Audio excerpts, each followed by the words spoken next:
कुपोषण देखा होगा आपने, कुपोषण बहुत खराब होता है। कुपोषण में क्या होता है, ये आपका जो हाथ है, ये हाथ ऐसा कैसे रह जाएगा, आंख जो होगी एक आंख कैसी कैसे रह जाएगी, मुंह ऐसा चला जाएगा। कुपोषण में देखा होगा। हाँ, आपने देखा होगा कि जापान है, जापान पर जब अमेरिका ने परमाणु बम गिराया था 6 अगस्त और 9 अगस्त सन 1945 को हिरोशिमा और नागासाकी पर, तो वहां के जो बच्चे हैं वो आज भी कुपोषण के शिकार होते हैं, आज भी कुपोषित बच्चे वहां पर पैदा होते हैं। क्यों? सीखना, जागरूकता और शिक्षा ही इस चैनल का उद्देश्य है। द इशू सर एक शिक्षक हैं जिनकी विशेषज्ञता जटिल विषयों को सरल और वस्तुनिष्ठ तरीके से मानचित्र के आधार पर समझाने में निहित है। तो हमारा जो चैप्टर चल रहा है वह न्यूट्रिशन चल रहा है, यानी कि पोषण चल रहा है ना। और पोषण में हमने कार्बोहाइड्रेट पढ़ लिए, पोषण में हमने वसा पढ़ लिया है। आज जो हमें पढ़ना है वह है आपका प्रोटीन। कौन सा चैप्टर पढ़ना है आज हमें? आज हमें प्रोटीन पढ़ना है ना। तो प्रोटीन को हम स्टार्ट करते हैं। बिल्कुल, प्रोटीन से यहाँ से बहुत सारे क्वेश्चन आते हैं। अगर आपने अच्छे से पढ़ा प्रोटीन तो आपको कोई दिक्कत यहाँ पर नहीं आएगी, है ना। तो प्रोटीन की हम बात करते हैं आज कि आखिर प्रोटीन क्या होता है, किस चिड़िया का नाम है प्रोटीन, आखिर ये प्रोटीन क्या होता है। तो आप सभी को पता होना चाहिए कि ऊर्जा यानी कि एनर्जी देने का काम हमें कार्बोहाइड्रेट करता है, और हमें, है ना, ऊर्जा देने की अगर हम बात करेंगे तो कार्बोहाइड्रेट और वसा करेगा। लेकिन ये जो प्रोटीन होता है, इस प्रोटीन का जो मेन काम होता है वह होता है शरीर का निर्माण करना। क्या काम होता है इसका? शरीर का निर्माण, है ना। प्रोटीन क्या काम करता है भाई साहब? शरीर का निर्माण करता है, शरीर का निर्माण करता है। और एक बात पर आपको ध्यान देने की आवश्यकता है कि यह जो प्रोटीन है, यह प्रोटीन हमने देखा था कि आपका जो कार्बोहाइड्रेट है उसमें कार्बन भी है, हाइड्रोजन भी है, ऑक्सीजन भी है। आपका जो वसा है उसमें भी कार्बन भी है, हाइड्रोजन भी है, ऑक्सीजन भी है। लेकिन आपका ये जो प्रोटीन है, इस प्रोटीन में आपका कार्बन तो है ही सही, है ना, कार्बन भी है, इसमें हाइड्रोजन भी है, इसमें ऑक्सीजन भी है, और इसमें नाइट्रोजन भी होगा। क्या होगा? नाइट्रोजन भी होगा। तो बहुत बार क्वेश्चन पूछते हैं कि न्यूट्रिशन में ऐसा कौन सा अवयव है जो नाइट्रोजन युक्त है, जिसमें नाइट्रोजन है, तो वह आपका कौन सा होगा?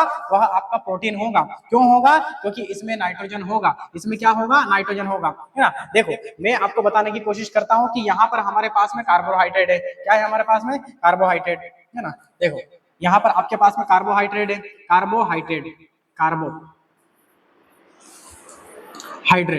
कार्बोहाइड्रेट, है ना। कार्बोहाइड्रेट नाम से ही स्पष्ट है कि इसमें कार्बन भी होगा, हाइड्रोजन भी होगा, ऑक्सीजन भी होगा। और आपका जो फेट है, फेट यानी कि जो वसा पड़ी थी हमने कल, इसमें भी आपका क्या होगा? इसमें भी कार्बन भी होगा, हाइड्रोजन भी होगा, ऑक्सीजन भी होगा। लेकिन आज हम पढ़ रहे हैं प्रोटीन। क्या पढ़ रहे हैं? प्रोटीन पढ़ रहे हैं। इस प्रोटीन में कार्बन के साथ में हाइड्रोजन भी होगा, ऑक्सीजन भी होगा, और नाइट्रोजन भी होगा।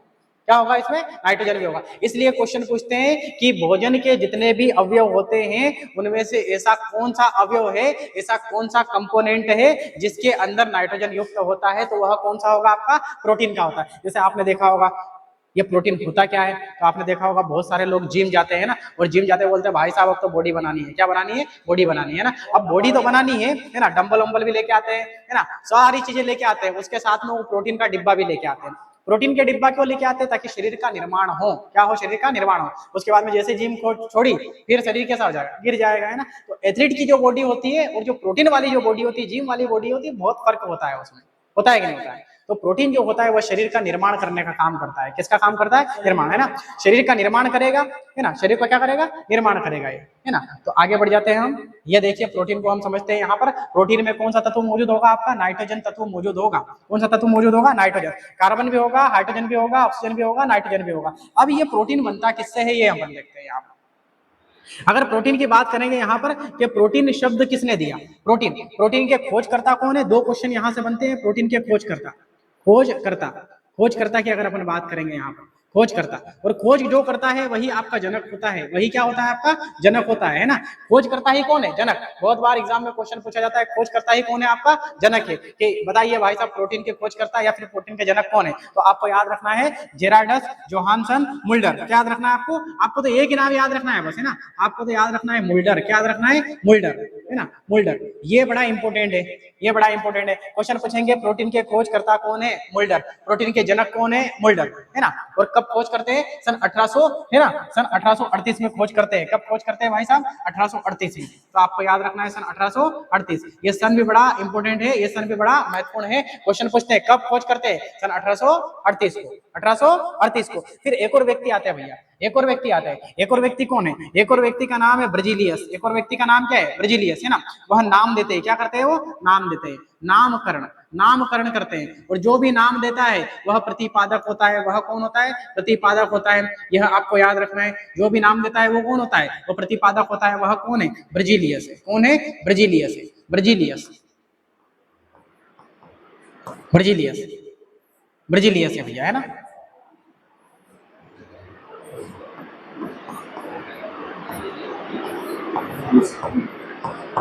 है ना।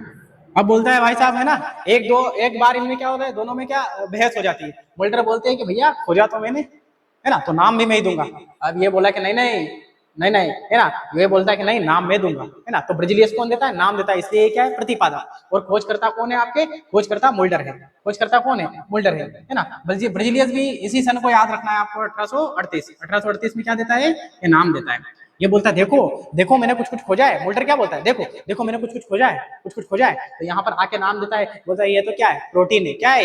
ये प्रोटीन है। तो प्रोटीन की अगर हम बात करेंगे खोजकर्ता कौन है या फिर जनक कौन है, तो मोल्डर रहेंगे। सन 1838 में ये क्या कर देते हैं? खोज कर देते हैं। लेकिन नाम कौन देते हैं? ब्रजीलियस देते हैं। बहुत बार क्वेश्चन पूछते हैं कि प्रोटीन के नामकरण करता कौन है या फिर प्रतिपादक कौन है, तो फिर आंसर क्या आएगा? ब्रजीलियस। लेकिन खोजकर्ता कौन है या फिर जनक कौन है, तो फिर नाम क्या आ जाएगा? मोल्डर, है ना। और 1838 आपको याद रखना है। चलिए आगे बढ़ते हैं। प्रोटीन कैसे बनता है? हमारे शरीर के अंदर प्रोटीन कैसे बनता है? प्रोटीन के दो प्रकार होते हैं भाई साहब। कैसे प्रकार होते हैं? एक तो प्रोटीन आपका जो होता है वह लोग बना देते हैं, बहुत सारा प्रोटीन बनाते हैं, बाहर से बनाते हैं, उसको बोलते हैं कृत्रिम प्रोटीन। और एक हमारे शरीर के अंदर खुद बनता है प्रोटीन। शरीर के अंदर क्या बनता है? खुद प्रोटीन बनता है ना। प्रोटीन की अगर हम बात करेंगे तो प्रोटीन का जो बहुलक है, प्रोटीन किससे मिलकर बनता है? प्रोटीन आपका अमीनो अम्ल से मिलकर बनता है। किससे मिलकर बनता है? अमीनो अम्ल से मिलकर बनता है। प्रोटीन के बनाने की प्रक्रिया हम यहाँ पर देखते हैं, ठीक है। तो प्रोटीन किससे मिलकर बनता है? तो प्रोटीन की अगर हम यहाँ पर बात करेंगे, प्रोटीन किसका बहुलक है? प्रोटीन जो है अमीनो अम्ल का बहुलक है। बहुत सारे अमीनो अम्ल अगर मिलेंगे, बहुत सारे अमीनो अम्ल अगर मिलेंगे, है ना, तो फिर आपका क्या बन जाएगा? फिर आपका बनेगा प्रोटीन। क्या बन जाएगा? प्रोटीन। इसकी प्रक्रिया को हम यहाँ पर समझते हैं, देखते हैं यहाँ पर, है ना। देखिए मेरी बात सुनो कि प्रोटीन जो होता है वो किससे बनता है? अमीनो अम्ल से बनता है। किससे बनेगा? अमीनो अम्ल से बनेगा। तो यहाँ पर आपको, है ना, टोटल 10 अमीनो अम्ल की अगर हम बात करेंगे, यहाँ पर 2 अमीनो एसिड की अगर बात करेंगे तो 10 अमीनो अम्ल आपको मिलेंगे आपकी खुद की बॉडी से, आपके खुद के शरीर से। कहां से मिलेंगे? बॉडी से। 10 अमीनो अम्ल तो कौन बनाएगी? बॉडी बनाएगी। 10 अमीनो अम्ल कौन बनाएगी? आपकी खुद की बॉडी, यानी कि खुद का शरीर बनाएगा। और 10 अमीनो अम्ल जो रहेंगे आपके, 10 अमीनो एसिड यहाँ मिलेंगे आपको फूड से, यानी कि भोजन से। कहां से मिलेंगे? भोजन से, है ना। 10 अमीनो अम्ल तो आपका खुद का शरीर बना लेगा, 10 अमीनो अम्ल बनाएगा, लेकिन वह आवश्यक नहीं होता है, वह अनावश्यक होते हैं। कैसे होते हैं वो अनावश्यक होंगे। अनावश्यक, अननेसेसरी। क्या रहते हैं वो? अननेसेसरी। लेकिन जो फूड बनाता है वह आपके आवश्यक होंगे, वह आपके क्या होंगे? आवश्यक होंगे। आवश्यक, इसको अपन बोलेंगे नेसेसरी। क्या बोल देंगे इसको? नेसेसरी अपन बोल देंगे इसको। देखो 10 अमीनो अम्ल आपका कहां से बनेगा? शरीर से बनेगा, बॉडी बना लेगी भैया। अपन ने बोला था जब कोशिका मैंने आपको पढ़ाया था, तब मैंने बोला था कि प्रोटीन की फैक्ट्री कौन है? आप सभी ने बोला था राइबोसोम है। क्या है? राइबोसोम। प्रोटीन की फैक्ट्री कौन है? राइबोसोम है। तो राइबोसोम जो है हमारे शरीर के अंदर क्या बनाता है? प्रोटीन बनाता है। इसलिए उसको अपन ने क्या बोल दिया? प्रोटीन की फैक्ट्री। लेकिन कुछ प्रोटीन तो हमें खाने से मिलेंगे और कुछ प्रोटीन हमारी खुद की बॉडी बनाएगी, खुद की बॉडी बनाएगी। आप सभी को पता होना चाहिए कि ये जो प्रोटीन है, आपने देखा होगा छोटा बच्चा जो है वो सही ढंग से खाना खाता नहीं है ना। मम्मी उसको खाना खिलाती है ना, और वो चबा लेता है, ठीक है। मम्मी बोलती है ले आकर और खाना दे दे, निकाल के दे देता है, ये लो ये तुम खा लो। बच्चा खाता नहीं है सही ढंग से खाना, लेकिन फिर भी उसका शरीर बढ़ता जाता है। आपने देखा होगा 6 महीने का होता है जब छोटा सा होता है, 1 साल का और बड़ा होगा, 2 साल का और बड़ा, 5 साल का और बड़ा हो जाएगा, और बड़ा होता जाएगा। सही ढंग से खाना नहीं खाएगा तो बड़ा कैसे हो रहा है? हमारे शरीर के अंदर एक ग्रंथि पाई जाती है, अभी ग्रंथि चैप्टर पढ़ाया था मैंने आपको। तो हमारे शरीर के अंदर एक ग्रंथि पाई जाती है जिसका नाम है थाइमस ग्रंथि, यहाँ वक्ष गुहा में पाई जाती है। कहाँ पर पाई जाती है? वक्ष गुहा में। वक्ष गुहा में थाइमस ग्रंथि पाई जाती है, वह ऑटोमेटिक प्रोटीन निकालती है, वह ऑटोमेटिक प्रोटीन को निर्माण करती है। तो क्वेश्चन पूछते हैं कि प्रोटीन ऑटोमेटिक बनाने का काम कौन करती है आपके शरीर के अंदर? थाइमस ग्रंथि करती है। और यह 15 वर्ष की उम्र तक, 15 साल की उम्र तक बच्चों में क्या बनाती है? प्रोटीन बनाती है। उसके पश्चात फिर बच्चों में प्रोटीन बनना क्या हो जाता है? कम हो जाता है। इसीलिए ये जो आपके 10 अमीनो अम्ल बॉडी बना रही है, तो बॉडी का मतलब क्या है? क्या बॉडी प्रोटीन बनाएगी? तो प्रोटीन की फैक्ट्री खोल दो फिर तो भैया, प्रोटीन के डब्बे जिम वालों को वहां सप्लाई कर दो। नहीं, बॉडी का मतलब होता है थाइमस ग्रंथि प्रोटीन बनाती है लेकिन कम कर देती है उस टाइम पे। लेकिन 15 वर्ष की उम्र तक भरपूर मात्रा में क्या निकालती है? प्रोटीन निकालती है। इसीलिए देखा होगा कोई लंबा हो रहा है, कोई चौड़ा हो रहा है, बिल्कुल खतरनाक तरीके से बच्चा का बॉडी का निर्माण होता जाता है। तो हमें यहाँ पर देखना है कि 10 अमीनो अम्ल बॉडी से प्राप्त होते हैं जो कि अनावश्यक होते हैं। अनावश्यक होते हैं, वो तो प्राप्त होंगे ही सही, अनावश्यक क्यों होते हैं? क्योंकि बॉडी से तो मिलना ही है। लेकिन अगर ये 10 आपके जो अमीनो अम्ल प्राप्त हो रहे, ये फूड से प्राप्त होंगे, ये खाने से प्राप्त होंगे, ये आवश्यक है। क्या है ये? आवश्यक है। क्यों? क्योंकि अगर आपने खाना खाना छोड़ दिया तो फिर भोजन का पाचन कैसे होगा? भोजन का पाचन अगर नहीं होगा तो फिर आपका न्यूट्रिशन कैसे बनेगा? अगर न्यूट्रिशन नहीं बनेगा तो ग्लूकोज को तोड़ने के लिए ऑक्सीजन अंदर कैसे आएगी? अगर ऑक्सीजन अंदर नहीं जाएगी तो एनर्जी कैसे बनेगी? और एनर्जी नहीं बनेगी तो आपका शरीर कैसे काम करेगा? और अगर शरीर काम नहीं करेगा तो फिर दिक्कत हो जाएगी, है ना। इसीलिए इनको बोलते हैं कि आवश्यक है भैया। क्या है ये आवश्यक है, ये नेसेसरी है। लेकिन ये क्या है? ये आपके अननेसेसरी है। ये क्या है? आपके अननेसेसरी, अनावश्यक है। क्यों? क्योंकि ये तो ऑलरेडी बॉडी से मिल रहे हैं। तो प्रोटीन का जो निर्माण होता है वह अमीनो अम्ल से होता है। किस प्रकार से होता है वह मैंने आपको यहाँ पर समझा दिया है ना। तो देखो यहाँ पर इसको हम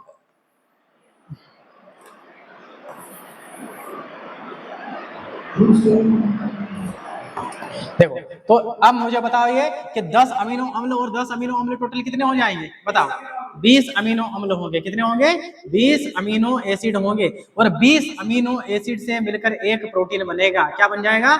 एक प्रोटीन बनेगा भाई साहब, एक प्रोटीन। 20 अमीनो अम्ल से कितने प्रोटीन बनते हैं? एक, है ना। तो देखो इसके बनने की जो प्रक्रिया है ये प्रक्रिया होती है। 10 अमीनो अम्ल कहां से आएंगे? बॉडी से, जो कि क्या होंगे? अनावश्यक। और 10 अमीनो अम्ल कहां से आएंगे? फूड से, जो कि क्या होंगे? आवश्यक। और दोनों से मिलकर 20 अमीनो अम्ल बनेंगे। और 20 अमीनो अम्ल से मिलकर क्या बनेगा? एक प्रोटीन। इसीलिए मैंने आपको यहाँ पर बताया था कि प्रोटीन जो है वो किसका बहुलक है? अमीनो अम्ल का बहुलक है। अमीनो अम्ल का क्या है? बहुलक। यानी कि बहुलक का मतलब होता है बहुत सारे। बहुलक का मतलब क्या होता है? बहुत सारे। बहुत सारे अमीनो अम्ल अगर मिलेंगे तो क्या बनेगा? प्रोटीन बनेगा। तो प्रोटीन की कुछ प्रक्रिया कुछ इस प्रकार से आपकी होती है। प्रोटीन की प्रक्रिया आपकी कुछ इस प्रकार से होती है। ठीक है, बढ़े आगे। अब देखो मेरी बात सुनो कि एक प्रोटीन जो होता है अगर उसका ऑक्सीकरण होगा, एक प्रोटीन का क्या करेंगे हम? ऑक्सीकरण करेंगे। अगर ऑक्सीकरण का मतलब होता है तोड़ना। ऑक्सीकरण का मतलब क्या होता है ना। ऑक्सीकरण का मतलब होता है तोड़ना, तोड़ फाड़ करना।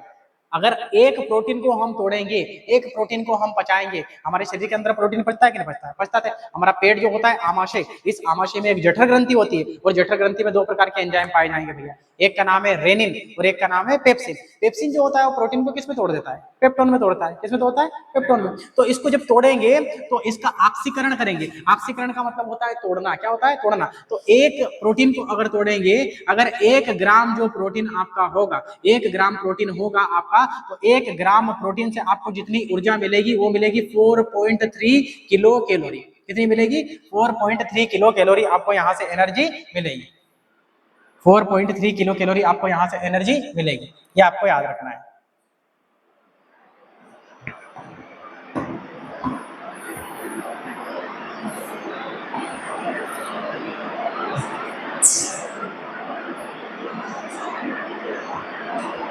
इसको यहां बिठा देता हूं। ठीक है, कल भी हमने देखा था कि कार्बोहाइड्रेट जो होती है, 1 ग्राम कार्बोहाइड्रेट को तोड़ने से कितनी एनर्जी मिलती है? बताओ। 1 ग्राम कार्बोहाइड्रेट को तोड़ने से कितनी एनर्जी मिलती है? 4.2 किलो कैलोरी मिलती है। कितनी मिलती है? 4.2 किलो कैलोरी, है ना। देखो 1 ग्राम कार्बोहाइड्रेट, 1 ग्राम अगर कार्बोहाइड्रेट की हम बात करेंगे, कल भी मैंने बताया था, आपको बहुत याद रखना जरूरी है। 1 ग्राम कार्बोहाइड्रेट जो होती है उससे कितनी, 1 ग्राम कार्बोहाइड्रेट को तोड़ने से 1 ग्राम क्या कार्बोहाइड्रेट, इसको तोड़ेंगे तो कितनी एनर्जी मिलेगी? 4.2 किलो कैलोरी। 4.2 kilo calorie. और एक होगा आपका 1 ग्राम, 1 ग्राम प्रोटीन को अगर तोड़ेंगे, अभी प्रोटीन अपन ने पढ़ा है ना, तो इसमें कितनी ऊर्जा होगी आपकी? 4.3 किलो कैलोरी, है ना, कैलोरी, है ना, ये हो जाएगा। और एक अपन ने पढ़ा था 1 ग्राम अगर वसा को तोड़ेंगे, 1 ग्राम फैट को अगर तोड़ेंगे तो फिर कितनी मिलेगी, 9.3 किलो कैलोरी। ये याद रखने की आवश्यकता है आपको, है ना, ये याद रखने की आवश्यकता है क्योंकि यहाँ से क्वेश्चन आता है। तो ये एनर्जी आपको पता है, पता चल जाएगी कि इतनी एनर्जी आपको मिलती है। प्रोटीन भी कुछ इस प्रकार का ही काम करता है आपका, है ना।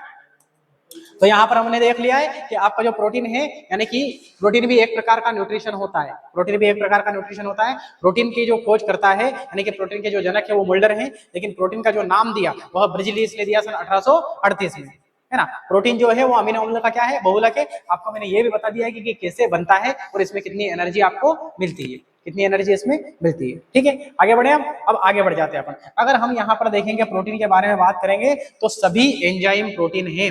सभी एंजाइम क्या है, सभी एंजाइम, एंजाइम, है ना, सभी एंजाइम प्रोटीन है। सभी एंजाइम, सभी एंजाइम क्या है भाई साहब, सभी एंजाइम प्रोटीन है। अरे रीजनिंग में देखा होगा कि नहीं देखा होगा तुमने, हाँ देखो मेरी बात सुनो, सभी एंजाइम, ये सभी एंजाइम क्या है, सभी एंजाइम, सभी एंजाइम क्या है, सभी एंजाइम प्रोटीन है। सभी एंजाइम क्या है, प्रोटीन है। लेकिन सभी प्रोटीन एंजाइम नहीं है, सभी प्रोटीन एंजाइम नहीं है, कुछ प्रोटीन एंजाइम है, कुछ प्रोटीन एंजाइम है। अब सभी एंजाइम प्रोटीन है। सभी एंजाइम कौन कौन से, आपके मुंह में से बहुत प्रकार के एंजाइम निकलते हैं। टाइलिन निकलता है, डाई स्टेज निकलता है, लाइसोजाइम निकलता है, निकलता है कि निकलता है। उसके बाद में पेट में रेनिन और पेप्सिन निकलता है, इरेप्सिन निकलता है। जितने भी प्रकार के एंजाइम है ये क्या हो सकते हैं, प्रोटीन हो सकते हैं। और हार्मोन भी प्रोटीन हो सकते हैं, लेकिन सभी प्रोटीन हार्मोन नहीं होंगे। हाँ हाँ, ठीक है ना। तो ये विशेष प्रकार के आपके एंजाइम निकलेंगे, जो भी एंजाइम होंगे ये क्या होंगे, प्रोटीन होंगे। लेकिन सभी प्रोटीन एंजाइम होंगे क्या, नहीं होंगे। ये क्वेश्चन पूछते हैं बहुत बार, है ना। तो सभी एंजाइम क्या है, सभी एंजाइम आपके प्रोटीन हैं, लेकिन कुछ प्रोटीन आपके एंजाइम है, ये आपको याद रखना है। इतनी बात याद रहेगी, है ना, कि सभी आपके जो एंजाइम है वो क्या है, प्रोटीन है। और सभी प्रोटीन क्या एंजाइम होंगे, नहीं होंगे। लेकिन सभी हार्मोन जो होंगे वो प्रोटीन होंगे, लेकिन कुछ समय के बाद में क्या हो जाता है, नष्ट हो जाते हैं। अब हार्मोन्स तो आपको पता है कि ब्लड में होते हैं। हार्मोन्स कहाँ पर होते हैं, ब्लड में होते हैं। एस्ट्रोजन, प्रोजेस्टेरोन, रिलैक्सिन, टेस्टोस्टेरोन, ये सब हार्मोन्स हैं। लेकिन जो एंजाइम होते हैं वह ब्लड में नहीं होते हैं, वो ब्लड में नहीं होते। ग्रंथि वाले चैप्टर में पढ़ाया मैंने आपको, वो ब्लड में नहीं होते हैं। जो एंजाइम होते हैं वह एंजाइम अलग होते हैं।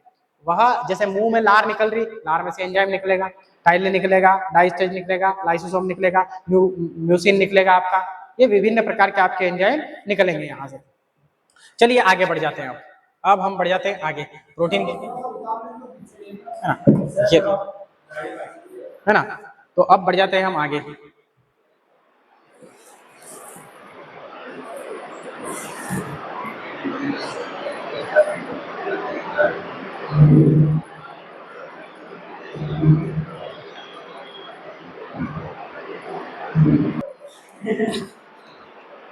चलिए अब हम बढ़ते हैं आगे और यह देखते हैं कि इससे और कितने प्रकार के क्वेश्चन बन सकते हैं, कौन कौन से महत्वपूर्ण क्वेश्चन यहाँ से बन सकते हैं, क्योंकि प्रोटीन जो होता है प्रोटीन से क्वेश्चन आते हैं। तो अब देखते हैं कि प्रोटीन की कमी से जो होने वाली बीमारी है, प्रोटीन की कमी से कौन कौन सी बीमारी होती है, ये हम देख लेते हैं। तो आप सभी को याद होना चाहिए कि प्रोटीन अगर कम होगा, प्रोटीन अगर कम होगा आपका, तो प्रोटीन की कमी से 2 प्रकार की बीमारी होती है। प्रोटीन की कमी से, है ना, प्रोटीन की कमी से होने वाली बीमारी, प्रोटीन की कमी से, है ना, कमी से होने वाली बीमारी, है ना। बीमारी मतलब डिसीज, कौन कौन सी इसमें बीमारी हो सकती है। और आप सभी को पता होना चाहिए कि प्रोटीन की कमी से बच्चों में ज्यादा बीमारी होती है, क्योंकि प्रोटीन में बच्चों को पर्याप्त मात्रा में प्रोटीन नहीं मिल पाता है। प्रोटीन नहीं मिलेगा तो कैलोरी कम हो जाएगी, कैलोरी अगर कम होगी तो फिर क्या हो जाएगा, आपकी डिसीज यानी कि बीमारी हो जाएगी। अब कमी से कौन कौन सी बीमारी होती है ये आपको याद रखना है। कमी से आपको 2 शब्द याद रखना है, कम। कमी से क्या याद रखना है, कम ही याद रखना है आपको, है ना, बिल्कुल नहीं भूल पाओगे आप। क्या याद रखना है, कम। क्या शब्द याद रखना है, कम। एक ऐसा कमी से कौन सा शब्द याद रखना है आपको, कमी से कम शब्द याद रखना है, कम। क्या याद रखना है, कम। तो कौन सी बीमारी हो जाएगी आपकी, क से हो जाएगी क्वाशी-ओरकर। क से क्या हो जाएगी, क्वाशी-ओरकर, क्वाशी-ओरकर, हाँ क्वाशी-ओरकर, है ना। और म से आपको याद रखना है मरासमस। क्या याद रखना है, मरासमस। ये 2 प्रकार की बीमारी भैया आपको याद रखनी है ना। कमी से कम ही शब्द याद रख लेना। प्रोटीन की कमी से कौन सी बीमारी होती है, क्वाशी-ओरकर और मरासमस होती है। और आपको 2 शब्द याद रखने हैं, कम। क्या याद रखना है, कम। एक शब्द याद रख लो आप तो बस, एक शब्द कम याद रखो, क्या याद रखो, कम, है ना, कम याद रखो बस, कम, ठीक है ना। क से हो जाएगा क्वाशी और कर, म से हो जाएगा मरासमस। आप देखते हैं यहाँ पर, आप देखते हैं यहाँ पर अगर देखेंगे क्वाशी और कर, क्वाशी और कर जो होता है वह प्रोटीन की कमी से होता है।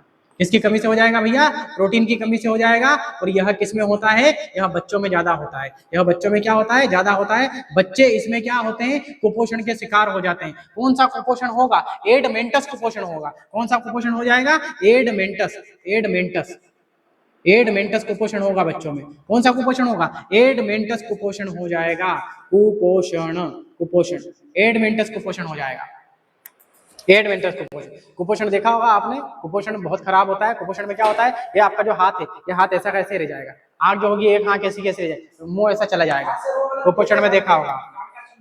हाँ, आपने देखा होगा कि जापान, जो जापान है, जापान पर जब अमेरिका ने परमाणु बम गिराया था 6 अगस्त और 9 अगस्त सन 1945 को हिरोशिमा और नागासाकी पर, तो वहां के जो बच्चे हैं वो आज भी कुपोषण के शिकार होते हैं। आज भी कुपोषित बच्चे वहां पर पैदा होते हैं। क्यों पैदा होते हैं, क्योंकि जो परमाणु बम होता है उस परमाणु बम में 250 रोन्टजन से अधिक रेडिएशन निकलती है। और आप सभी को पता हो जाना चाहिए कि 6 रोन्टजन पर डॉक्टर एक्सरा करता है। जब हमारी हड्डी बड्डी टूटती है, टूटती है तो हम एक्सरा करवाते हैं, लो डॉक्टर साहब एक्सरो कर दो, देखा देखा किन देखा हड्डी टूटी किन टूटी, तो डॉक्टर साहब बोलेंगे हड्डी टूट चुकी है, और दारू पी के गाड़ी चलाओ, हड्डी टूटेगी और दारू पी के गाड़ी चलाओ, ठीक है, डॉक्टर साहब बोलेंगे नहीं बोलेंगे, हाँ, और शराब पी के गाड़ी चलाओ भैया, और किसी को याद करते करते गाड़ी चलाओ, अरे यार मार से बात ही नहीं करे यार, छोड़ी के चली गए हैं, फिर तो दिक्कत आएगी से तुम्हारे। डॉक्टर साहब क्या बोलेंगे कि आपकी हड्डी टूट चुकी है। तो डॉक्टर साहब जब एक्सरा करते हैं तो 6 रोन्टजन पर एक्सरा करते हैं। अगर 20 रोन्टजन पे अधिक अगर एक्सरा करेंगे तो वो नुकसानदायक होगा। अब ये रोन्टजन क्या बोल रहा हूं मैं, तो एक्सरे की खोज करने वाला ही कौन है, रोन्टजन है। लेकिन 250 रोन्टजन से अधिक अगर रेडिएशन होगी तो वह रेडिएशन आपकी परमाणु बम की रेडिएशन होगी। परमाणु बम फोड़ते कि नहीं फोड़ते, अपन परमाणु बम का हमला करते हैं, बहुत सारे देश परमाणु बम का हमला करते हैं। अमेरिका ने करा था जापान से, तो जो रेडिएशन निकलेगी उसपे से वह रेडिएशन निकलेगी आपकी 250 रोन्टजन की। और रेडिएशन को कम करने के लिए बोरिक अम्ल का छिड़काव भी किया जाता है। बोरिक अम्ल मैंने पढ़ाया था आपको केमिस्ट्री में, बोरिक अम्ल का छिड़काव किया जाता है। लेकिन वह जो रेडिएशन है वो जेनेटिक्स में प्रवेश कर चुकी है, अनुवांशिकता बन चुकी है, इसीलिए आज भी वहां पर रेडिएशन निकलती है भैया।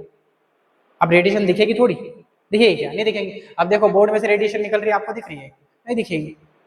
तो ऐसा होता है, आज भी रेडिएशन निकल रही है और आज भी जापान के जो बच्चे होते हैं वो कुपोषित होते हैं। क्या होते हैं, कुपोषित। अगर आपको याद होगा तो हमारा मध्य प्रदेश का जो आपका श्योपुर जिला है, मध्य प्रदेश का श्योपुर जिला, हाँ श्योपुर जिला, मध्य प्रदेश का श्योपुर जिला है, वह मध्य प्रदेश में सर्वाधिक कुपोषण का शिकार वहां पर बच्चे होते हैं। इसीलिए जो है मध्य प्रदेश के श्योपुर को, है ना, भारत के श्योपुर को, मध्य प्रदेश के अंतर्गत आता है ये जिला, इसे बोलते हैं कि यह भारत का इथोपिया है। क्यों, क्योंकि विश्व में सबसे ज्यादा कुपोषण कहां पर होता है, इथोपिया में होता है। कहां पर होता है, इथोपिया में। एक देश है इथोपिया, वहां पर एक बीमारी आती है इबोला। इबोला इतनी खतरनाक बीमारी होती है कि जैसे अपने के ऊपर, अपन जैसे खाना वाना बना रहे भैया, पूड़ी उड़ी बना रहे और तेल का छांटा अपने ऊपर गिर गया तो फपोला होता है कि नहीं होता है, ऐसे वहां पे बीमारी थी, पूरे शरीर पर फपोले हो गए थे और उसमें से फिर पीक निकलता है खतरनाक तरीके से। तो इबोला बीमारी हुई थी वहां पर। इबोला बीमारी जेनेटिक्स को प्रभावित कर दिया उसने, इतनी खतरनाक होती है। और आज भी बच्चे वहां पर क्या होते हैं, बहुत ज्यादा कुपोषित पैदा होते हैं। इसीलिए विश्व में कुपोषण का शिकार कौन है, इथोपिया। लेकिन भारत में कुपोषण का शिकार कौन है, मध्य प्रदेश का श्योपुर जिला है। तो हम कुपोषण की बात कर रहे हैं। कुपोषण एक तो आपकी प्राकृतिक रूप से भी हो जाएगा, एक बीमारियों से भी हो जाएगा, होगा कि नहीं होगा, है ना। अगर प्राकृतिक रूप से हम बात करें तो प्रोटीन की अगर कमी होगी, बच्चों में होता है ये, तो कौन सा कुपोषण हो जाएगा, एड मेंटस कुपोषण होगा। कौन सा कुपोषण हो जाएगा, एड मेंटस कुपोषण होगा। तो प्रोटीन की कमी से क्वाशी-ओरकर रोग हो जाएगा। लेकिन अगर प्रोटीन के साथ साथ कैलोरी की भी कमी हो जाएगी, प्रोटीन के साथ साथ किसकी कमी हो जाएगी, कैलोरी की अगर कमी हो गई भाई साहब, कैलोरी की कमी हो गई, तो फिर तो गया आप काम खत्म से, है ना। फिर कौन सा रोग हो जाएगा, आपका मरासमस रोग होगा। ये दोनों क्वेश्चन बहुत बार पूछते हैं कि प्रोटीन प्लस कैलोरी की कमी से कौन सा रोग होगा, मरासमस। लेकिन आपको केवल प्रोटीन की कमी से कौन सा रोग हो जाएगा, कुपोषण होगा। और कुपोषण अपने को देखना है, बच्चों में होता है एड मेंटस कुपोषण होता है। कौन सा होता है, एड मेंटस कुपोषण होता है। आशा करता हूं कि आपको कुपोषण चैप्टर बहुत अच्छे से समझ में आ रहा होगा। आ रहा है कि नहीं आ रहा है, आ रहा है, ठीक है। आ रहा है तो आगे बढ़ जाते हैं, बढ़ जाए आगे, बोलो, अरे बोलो सभी, आगे बढ़ जाए, ठीक है, चलो आगे बढ़ जाते हैं। बोलना है, बिल्डिंग नहीं तोड़नी है, वरना पता चला कि तुम्हारी ध्वनि के प्रभाव से बिल्डिंग हिलने लग जाए, भूकंप आ जाएगा।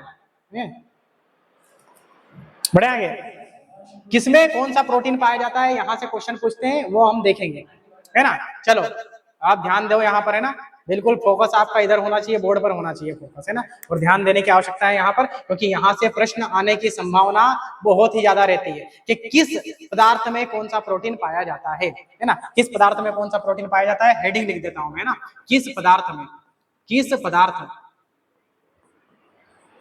किस पदार्थ में, किस पदार्थ में कौन सा प्रोटीन पाया जाता है, कौन सा प्रोटीन पाया जाता है। हाँ लिख भी लेना इसको, कौन सा प्रोटीन पाया जाता है,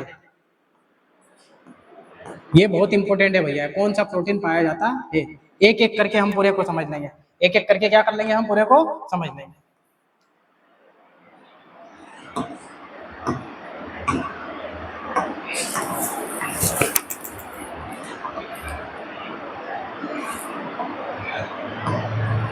किसमें कौन सा प्रोटीन पाया जाता है, सबसे पहले देखते हैं हम, देखो मांसपेशियों में कौन सा पाया जाता है, मांसपेशियों में, मांसपेशियों में, है ना, मांसपेशियों में,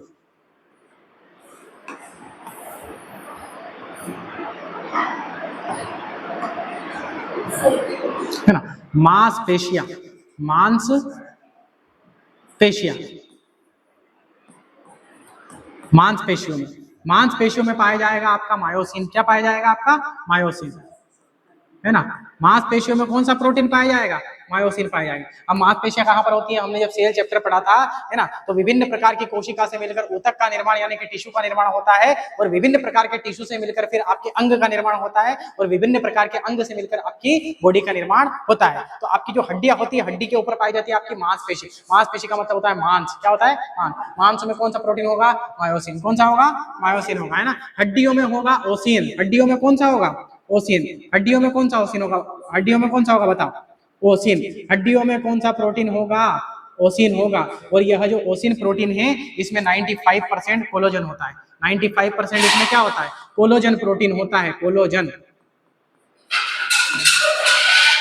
ठीक, अगर आपसे क्वेश्चन पूछे कि हड्डियों में कौन सा प्रोटीन पाया जाएगा, तो कभी कभी ऑप्शन में कोलोजन भी दे देंगे, क्या दे देंगे, कोलोजन, है ना। ये आपकी जो हड्डियां होती है, इसमें 95% होता है ना। मांसपेशियों में मायोसिन और हड्डियों में ओसिन, मांसपेशियों में मायोसिन और हड्डियों में ओसिन, और इसमें 95% क्या होता है, कोलोजन होता है, क्या होता है, कोलोजन। दूध में कौन सा होता है, दूध में, दूध में होगा आपका केसिन, दूध में क्या हो जाएगा, दूध में, है ना, हाँ, जोड़ने में काम आता है, तो उसकी मजबूती में काम आता है, ये हड्डियों की मजबूती की रक्षा भी करता है। ये हड्डी को जोड़ने का काम तो आपको पता है कि लिगामेंट करता है, एक लिगामेंट, दो लिगामेंट, एक लिगामेंट इधर, एक लिगामेंट इधर, तो हड्डी को क्या करता है, जोड़ देता है। जैसे हमारी हड्डी है, यहाँ पर जॉइंट है, जॉइंट के जस्ट लास्ट हिस्से पर लिगामेंट पाया जाता है, क्या पाया जाता है, लिगामेंट, है ना। और लिगामेंट इधर भी पाया जाता है, लिगामेंट इधर भी पाया जाता है, और दोनों को क्या कर देगा, हड्डी को जोड़ देगा। ये हड्डी का देखो जॉइंट है, यहाँ पर क्या है, जॉइंट है ना। आपने देखा होगा अस्थि और अस्थि को जोड़ने का काम कौन करता है, लिगामेंट करता है। और ये तो एक विशेष प्रकार के प्रोटीन होते हैं, प्रोटीन का मतलब होता है कि हड्डी की ये रक्षा करते हैं, है ना, हड्डी को बिल्कुल बनाए रखने का काम करते हैं कि हाँ हड्डी बिल्कुल जैसी है बिल्कुल वैसी बनी रहेगी। जैसे हमारे शरीर को बनाने के लिए प्रोटीन की आवश्यकता होती है, निर्माण के लिए प्रोटीन की आवश्यकता होती है, तो हड्डियों के निर्माण के लिए भी किस प्रोटीन की आवश्यकता होती है, ओसिन की आवश्यकता होती है। दूध में पाया जाता है केसिन, दूध में कौन सा प्रोटीन पाया जाएगा, केसिन, दूध में केसिन प्रोटीन पाया जाता है। लेकिन क्वेश्चन अगर पूछे कि दूध का सफेद रंग किसकी वजह से होता है, दूध का सफेद रंग किसकी वजह से होता है बताओ, है ना, हाँ, एक तो वहां पर केसिन प्रोटीन पाया जाता है, एक उसमें कैल्शियम तत्व भी पाया जाता है ना, कैल्शियम तत्व पाया जाता है ना। तो ये आपको याद रखना है, केसिन, दूध में कौन सा प्रोटीन पाया जाता है, केसिन, दूध में कौन सा पाया जाएगा, केसिन। गेहूं, है ना, हाँ कैल्शियम तत्व होता है उसमें, कौन सा तत्व होता है, कैल्शियम। अगर तत्व पूछे तो कौन सा होगा, कैल्शियम, तत्व पूछे तो कैल्शियम, और प्रोटीन पूछे तो केसिन, प्रोटीन पूछे तो क्या हो जाएगा, केसिन। लेकिन क्वेश्चन पूछेंगे दूध का पीला रंग किसके कारण होता है, तो फिर आपको क्या बताना है, आपको बताना है केरोटीन, क्या बताना है आपको, केरोटीन, है ना। एक तो होता है आपका केराटिन और एक होता है आपका केरोटीन, केराटिन और केरोटीन, 6.3, है ना, लार का और इनका जो भी होता है। ठीक, बढ़े हम आगे, चलो आगे बढ़ जाते हैं। तो गेहूं में कौन सा पाया जाएगा आपका, ग्लूटामिन, गेहूं में कौन सा पाया जाएगा? ग्लूटामिन। ग्लूटामिन गेहूं में पाया जाता है आपका ग्लूटामिन। कौन सा पाया जाता है? ग्लूटामिन। और एक होता है आपका रक्त। एक क्या होता है आपका? एक होता है आपका रक्त, और रक्त में पाया जाएगा ग्लोबुलिन। रक्त में क्या पाया जाएगा? है ना, रक्त में कौन सा प्रोटीन पाया जाएगा? ग्लोबुलिन। ग्लोबुलिन, ग्लोबुलिन पाया जाएगा आपका। और एक होता है आपका रक्त का थक्का। एक आपका क्या होता है? रक्त का थक्का। रक्त का थक्का, जो आपका रक्त का थक्का बनता है कि नहीं बनता है? बताओ, बनता है कि नहीं बनता है? जब लग जाती है तो रक्त का थक्का बनता है। उसमें पाया जाता है प्रोथ्रोम्बिन और फाइब्रिनोजन। क्या पाया जाता है? प्रोथ्रोम्बिन। विटामिन के पाया जाता है, लेकिन प्रोटीन कौन सा पाया जाएगा? प्रोथ्रोम्बिन और फाइब्रिनोजन। प्रोथ्रोम्बिन और कौन सा पाया जाएगा? फाइब्रिनोजन। ये दोनों पाए जाते हैं। और आपका जो आमाशय है, हमारा जो पेट होता है, पेट, आमाशय, आमाशय, पेट,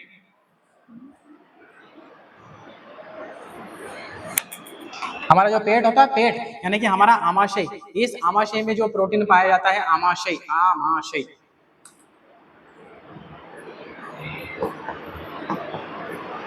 आमाशय, आमाशय में जो प्रोटीन पाया जाता है उसका नाम है पेप्सिन। क्या नाम है? पेप्सिन। आमाशय में कौन सा पाया जाएगा आपका? पेप्सिन पाया जाएगा। आमाशय में आपका पेप्सिन पाया जाएगा।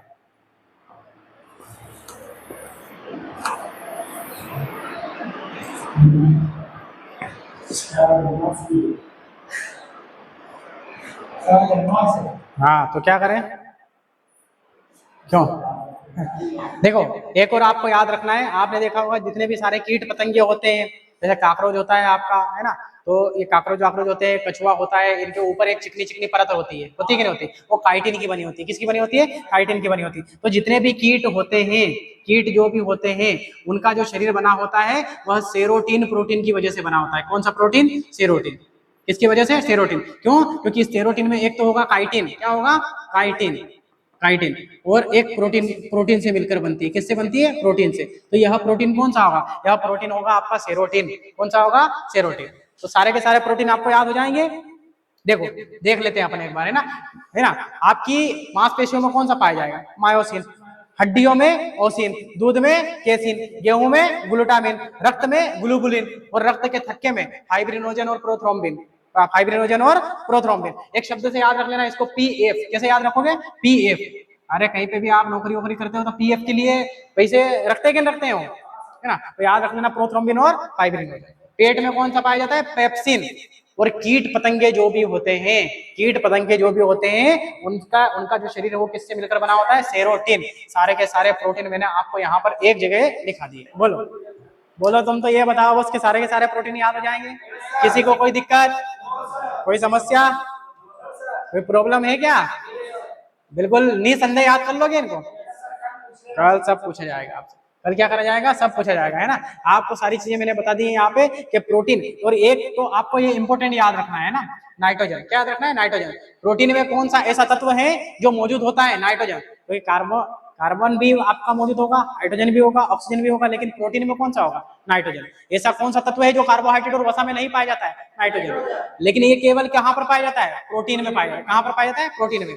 प्रोटीन जो है वह शरीर का निर्माण करता है। क्या करता है? शरीर का निर्माण करता है। ये सारा के सारे आपको मैंने बता दिया। प्रोटीन का बहुलक किसे कहते हैं? प्रोटीन का बहुलक किसे कहते हैं? अमीनो अम्ल को कहते हैं। किसको कहते हैं? अमीनो अम्ल। प्रोटीन की कमी से कौन कौन सी रोग हो सकते हैं? क्वाशीओरकर और मरासमस। और कौन से पदार्थ में कौन सा प्रोटीन पाया जाएगा, यह सारा का सारा मैंने आपको यहाँ पर लिख दिया है। और बिल्कुल इससे आपके क्वेश्चन बाहर नहीं जाएंगे। अगर आपने इसको पढ़ लिया तो आपके क्वेश्चन बनाइए। ठीक, आज के लिए इतना ही काफी। अब मिलेंगे अपन अगले एपिसोड में।